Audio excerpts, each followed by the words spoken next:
हमर मिथिला अछि गाम सुनियो विश्वकर्मा भगवान। हमर मिथिला अछि गाम अर्जी सुनियो यो भगवान। कन्या संक्रांति दिन बिराजू हमरा गाम में। पापा यो 17 सितंबर के आओ हमरा गाम में।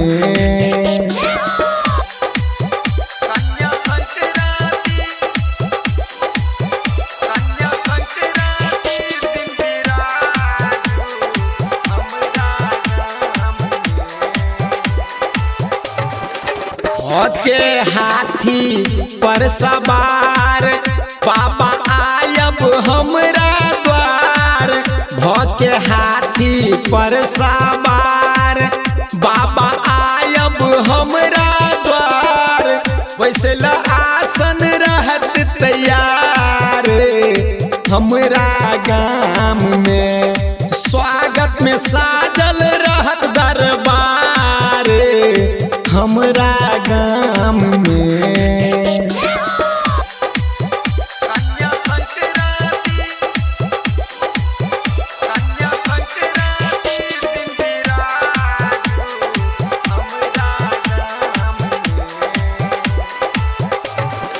बाबा यो पिछड़ल बड़ हमर गाम नैया गाड़ी बंगला मकान। बाबा यो पिछड़ल बड़ हमर गाम नैया गाड़ी बंगला मकान।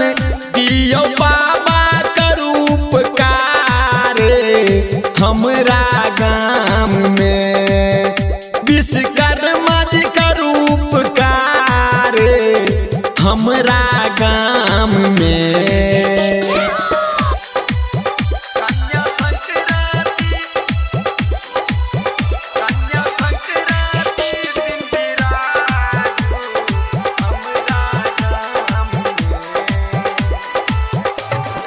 हे यो विश्वकर्मा भगवान अहाँ के महिमा बड़िया महान। हे यो विश्वकर्मा भगवान विनती सुनियो दियो ध्यान। संतोष करैया गुणगान मिथिला धाम में। संतोष करैया बखान अपने गाम में। Sabarya Music.